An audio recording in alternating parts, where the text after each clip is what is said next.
Hello students, welcome to Obika Academy. Today we are going to discuss about the evolution of heart in vertebrates.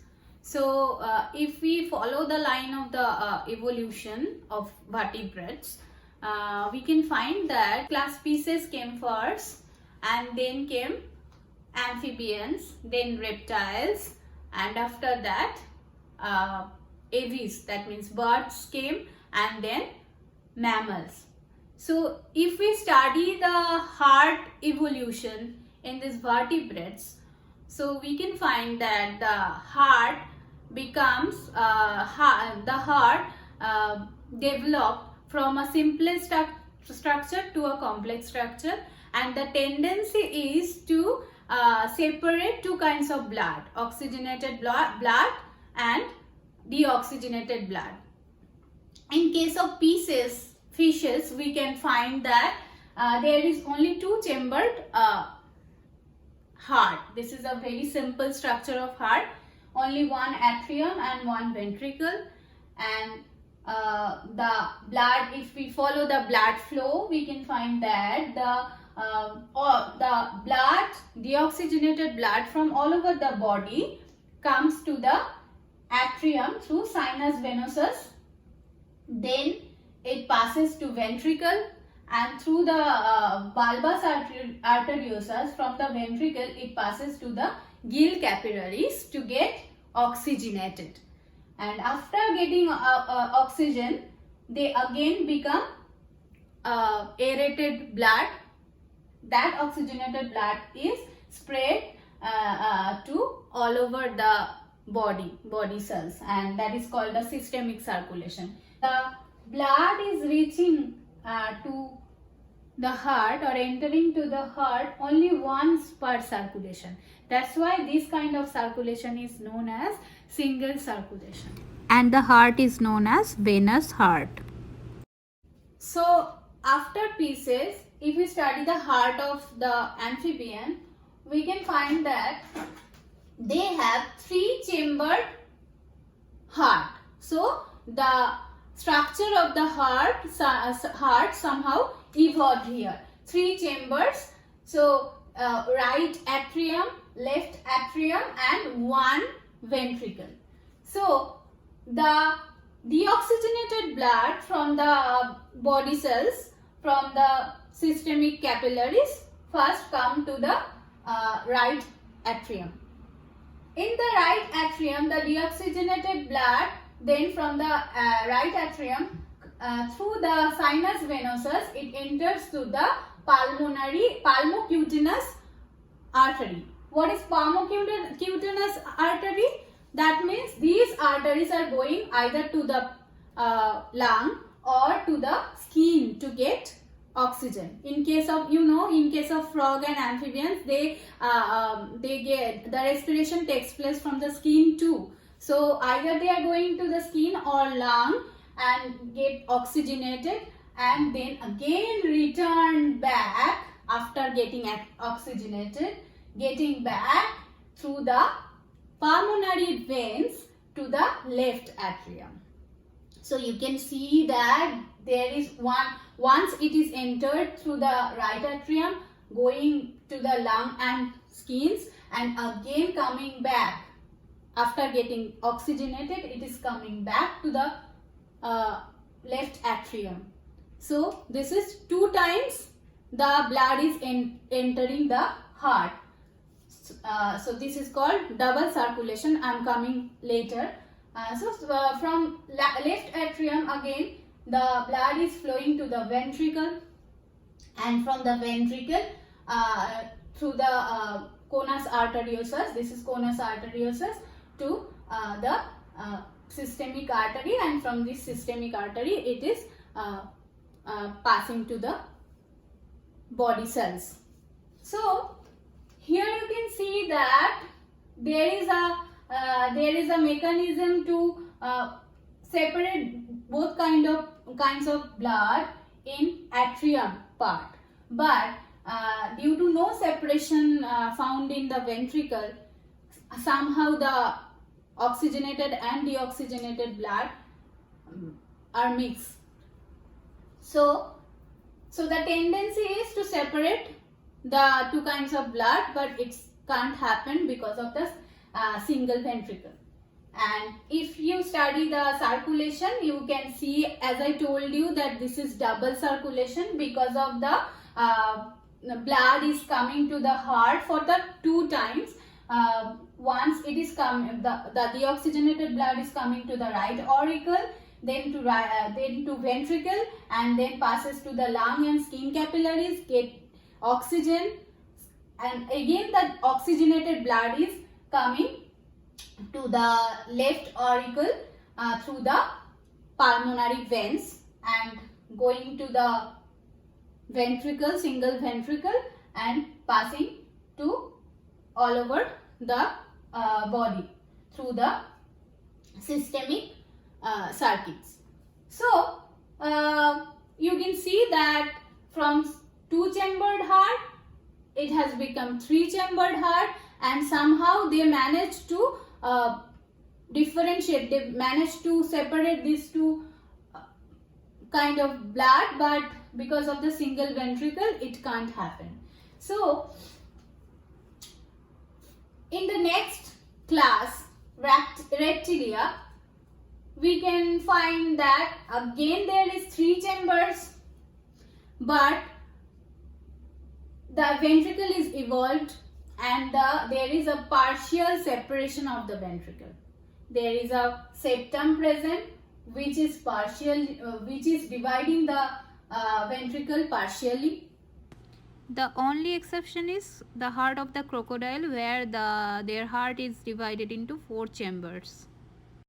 So here also the deoxygenated blood from all over the body coming to the right auricle, right atrium, and then in case of lizard we can find that the deoxygenated blood is coming to the right auricle, and from the pulmonary vein the oxygenated blood is coming to the left auricle.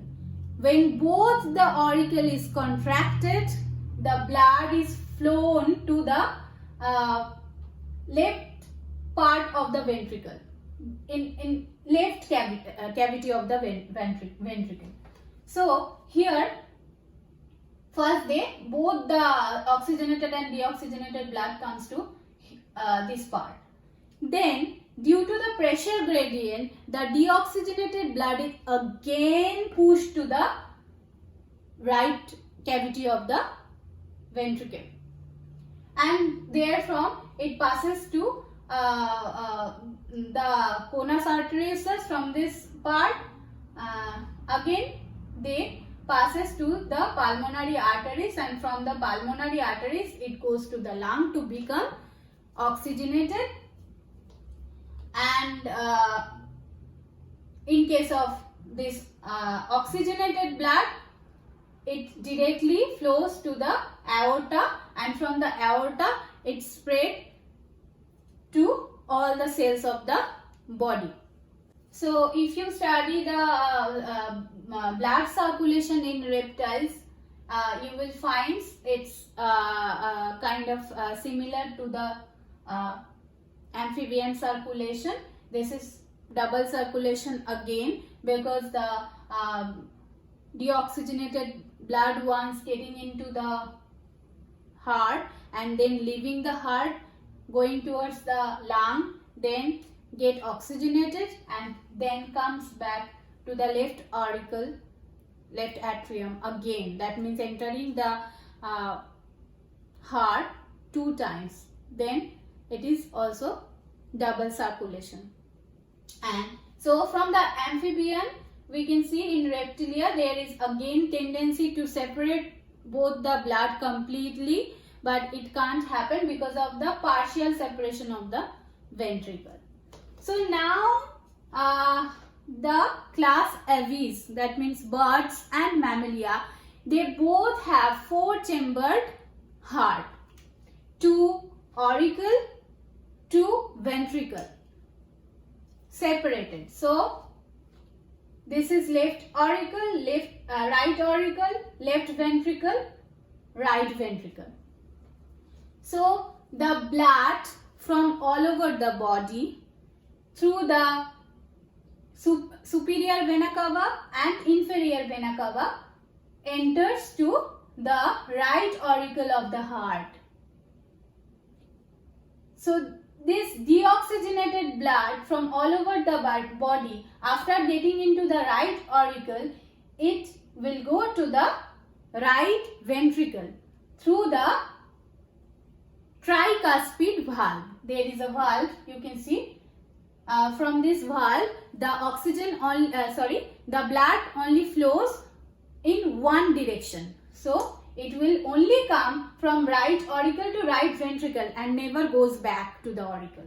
So this is tricuspid valve, and through this tricuspid valve, the blood, deoxygenated blood from right auricle comes to the right ventricle, and from the right ventricle it will flow to the pulmonary artery, and through this pulmonary artery it will pass to the lung to be oxygenated. So after getting oxygenated, the blood from the lung comes back through the pulmonary veins to the left auricle. Now the blood is oxygenated, aerated, that means more oxygen is there, and through the pulmonary veins it will enter to the left auricle. And from this left auricle, through the bicuspid valve, the blood flows to the left ventricle.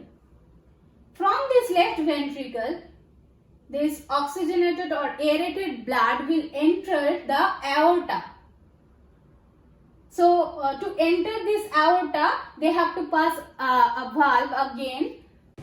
This valve is known as semilunar valve, and that type of valve is present both in pulmonary artery and aortal entrance. So the aerated blood enters the aorta, and from the aorta it will get into different arteries and will reach all over the body. So here also the separation, complete separation, we can see complete separation of deoxygenated blood and oxygenated blood takes place.